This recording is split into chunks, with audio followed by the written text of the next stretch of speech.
تبارك الذي نزل الفرقان على عبده ليكون للعالمين نذيرا.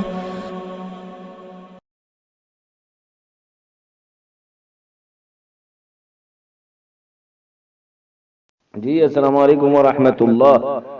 یہ صاحب جو پڑھا رہے ہیں نا، یہ ان کو سمجھ نہیں ہے جس طرح سے وہ پڑھا رہے ہیں. خوارج جو ہے نا، یہ ان کو چاہیے تھا شاید پیچھے انہوں نے اس سے پہلے جو بیان کر رہے ہیں تعریف بیان کی ہو کہ خوارج ہے کیا. خوارج خارجہ کی جمع ہے، یعنی بہت سارے گروہ. خارجہ وہ ایک گروہ ہوگا جو خروج کرے گا، تو مختلف گروہ جو خروج کریں گے وہ سارے خوارج کہلائیں گے. یعنی خوارج کے اندر بہت ساری جماعتیں آ جاتی ہیں، یا بہت سارے فرقے آ جاتے ہیں، یا بہت سارے گروہ آ جاتے ہیں. تو جب تعریف کرتے ہیں نا تو کتابوں میں لکھا ہوتا ہے کہ ہم الخارجون، وہ جو خروج کرتے ہیں، یعنی مسلح خروج جو کرتے ہیں نا. وَهُمْ الَّذِينَ خَرَجُوا عَلَى عَلِيٍّ يَوْمَ النَّهْرَوَانِ، جنہوں نے حضرت علی کے خلاف خروج کیا نہروان کے دن. فَقَتَلَهُمْ فَهُمْ أَصْلُ الْخَوَارِجِ، وہ ہیں اصل الخوارج، خوارج کی اصل. وَأَوَّلُ خَارِجَةٍ خَرَجَتْ، جو پہلا خارجہ گروپ تھا، یعنی جو پہلا خارجی گروہ تھا، وہ کون تھے جنہوں نے خروج کیا. یعنی خروج کے معنی یہ ہے کہ وہ اسلحہ لے کر امام وقت کے خلاف تان لیں اسلحے کو، اور امام کے خلاف کھڑے ہو جائیں، ان سے جنگ کریں، مسلح جنگ کریں ان سے. وَأَوَّلُ خَارِجَةٍ خَرَجَتْ يَوْمَ الدَّارِ فِي قَتْلِ عثمان رضی اللہ عنہ، جو حضرت عثمان کے قتل کے ارادے سے اسلحہ لے کر ان کے خلاف انہوں نے خروج کیا. فَيُسَمَّوْ خَوَارِج مِنْ قَوْلِهِ يَخْرُجْ، ان کو خوارج کا نام دیا گیا یخرج کے نام سے، یعنی وہ نکلے گھروں سے اسلحہ لے کر. یخرج کیسے؟ یخرج عن طاعت الامام بشبہۃ ضعیفہ، جو امام کی اطاعت سے ایک معمولی سے شبہے کی بنا پر امام کی اطاعت سے نکل جاتے ہیں، ان کو خوارج کہا جاتا ہے. وَأَوَّلُهُمْ الخوارج علی عثمان والخوارج علی علی رضی اللہ عنہ، تو جو ان میں سب سے پہلا گروہ ہے وہ ہیں جو حضرت عثمان کے خلاف خروج کیا، جنہوں نے حضرت علی رضی اللہ تعالی عنہ کے خلاف خروج کیا. تو یہ خوارج ہیں.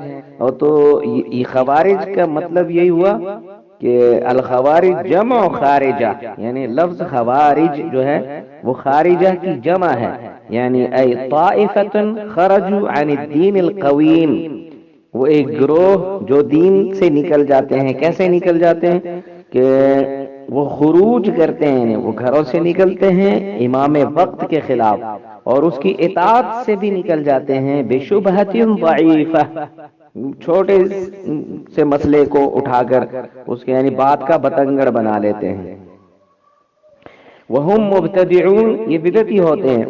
وسموا بذالک، ان کو خوارج کا نام کیوں دیا گیا؟ لأنہم خرجوا علی خیار المسلمین، کیونکہ وہ بہترین مسلمین کے خلاف انہوں نے مسلح خروج کیا. بہترین کون؟ صحابہ کرام، صحابہ کرام کے خلاف اسلحہ اٹھا لیا انہوں نے. وَكُلُّ مَنْ خَرَجَ عَنْ جَمَاعَةِ الْمُسْلِمِينَ الَّتِي تَعْمَلُ بِكِتَابِ اللَّهِ تَعَالَى وَسُنَّةِ رَسُولِهِ صلی اللہ علیہ وسلم وَمَا أَجْمَعَتْ عَلَيْهِ الْأُمَّةُ فَهُوَ خَارِجِيٌّ، ہر وہ شخص جو جماعت المسلمین سے نکل جاتا ہے، تو کتابوں میں تو ایسا لکھا ہے، ہر وہ شخص جو جماعت المسلمین سے نکلتا ہے، یعنی جماعت المسلمین کے خلاف خروج کرتا ہے، وہ جماعت المسلمین جو کتاب اللہ اور سنت رسول صلی اللہ علیہ وسلم پر کاربند ہے.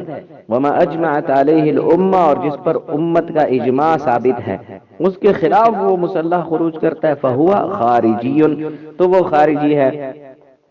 اب وہ ایک دوسرے پر چسپاں کریں گے. دیکھیں اگر یعنی کہ خارجیوں کی اصل جو پہلی پہچان یہ ہے کہ وہ خلیفہ وقت کے خلاف خروج کریں گے مسلح. تو جماعت المسلمین کے خلاف خروج کرنے والے ہی جو ہیں وہ خوارج کہلائیں گے. جماعت المسلمین دیکھیں انہوں نے خود لکھا ہوا ہے کل من خرج عن جماعت المسلمین. تو جماعت المسلمین خود کیسے خارجی ہو جائے گی؟ یہ تو کوئی تو کی نہیں بنتی ہے نا. ہاں البتہ جو دوسرے ہیں وہ سارے بنیں گے. اب جو جماعت المسلمین ہے اس وقت تو خلیفہ ہے ہی نہیں، تو پھر کس خلیفہ کے خلاف خروج کیا انہوں نے؟ تو جتنی خارجی جماعتیں ہوں گی ان میں اب یہ بات تو کسی میں بھی نہیں ملے گی آپ کو کہ انہوں نے خلیفہ وقت کے خلاف مسلح خروج کیا، یہ تو آپ کو ملے گی نہیں. ہاں یہ ضرور ملے گی کہ جماعت المسلمین کے خلاف مسلح خروج کرتے ہیں وہ. تو اگر جماعت المسلمین سے مراد سارے لوگ بھی لیے جائیں تو پھر یہ جو ان کی جماعتیں ہیں جو عام کلمہ گو لوگوں کو قتل کرتے ہیں تو ان کو آپ خارجی کہہ سکتے ہیں. یہ نشانیاں واضح طور پر جو نظر آتی ہیں کہ وہ ظلم کریں گے، زیادتیاں کریں گے، لوگوں کو قتل کریں گے. اور اصل چیز یہ ہے کہ دیکھیں کلمہ پڑھنے والوں کو قتل کریں گے اور وہ بت پرستوں کو اور کافروں کو جو ہے نا ان کو کچھ نہیں کہیں گے. تو اس پہ آپ دیکھیں یہ کتنی واضح نشانیاں ہیں. یہ تو ان لوگوں کی ہیں. اگر وہ جماعت المسلمین پر اس کو چسپاں کرتے ہیں تو وہ بتائیں. خلافت تو آج ہے ہی نہیں تو کس کے خلاف خروج کیا مسلح؟ وہ مسلح خروج تو کیا ہی نہیں ہے جماعت المسلمین کے پاس اسلحہ نام کی چیز ہی نہیں. اور دوسری چیز یہ کہ قتل و غارت کی ہو تو کہاں کی ہے؟ اگر یہ کریں گے تو خارجی بن جائیں گے. اگر وہ کلمہ پڑھنے والوں کو قتل کریں گے تو یقیناً خارجی بن جائیں گے. ظلم کریں گے، زیادتیاں کریں گے، لوگوں کو گھروں سے نکالیں گے، یہ کام کریں گے تو یقیناً پھر نام بھی جماعت المسلمین ہوگا، پھر بھی وہ خروج ہی ہوگا نا ایک طرح سے کہ وہ گھروں سے نکلی اس لیے کہ جو کلمہ پڑھنے والے ہیں ان کو قتل کیا جائے. حالانکہ ان کو چاہیے کہ وہ یہود کے خلاف اسلحہ اٹھائیں، نصارہ کے خلاف اسلحہ اٹھائیں، ہندو کے خلاف اسلحہ اٹھائیں، تمام مشرکین کے خلاف پہلے اسلحہ اٹھائیں اور ان کو ساتھ لیں کہ تم تو کلمہ پڑھنے والے ہو، ہم کلمہ پڑھنے والوں کو قتل نہیں کریں گے. البتہ ان کو بتائیں گے ضرور کہ تم یہاں غلط کر رہے ہو، یہ غلط کر رہے ہو، یہ شرک کر رہے ہو، یہ کفر کر رہے ہو، یہ بھی غلط کر رہے ہو، لیکن ان کے خلاف اسلحہ نہیں اٹھائیں گے، ان کو قتل نہیں کریں گے. تو یہ کام تو جنہوں نے کیے ہیں وہ ان کا نام لیں. اس میں اگر وہ جماعت المسلمین کو شامل کرتے ہیں تو سوائے زیادتی کے اور کیا کہا جا سکتا ہے کہ اپنی تعریف پر ہی یہ بات پوری نہیں اتر رہی ہے. جزاکم اللہ خیرا. سبيل الدموع سبيل مريح تنهد يا صاحي كي تستريح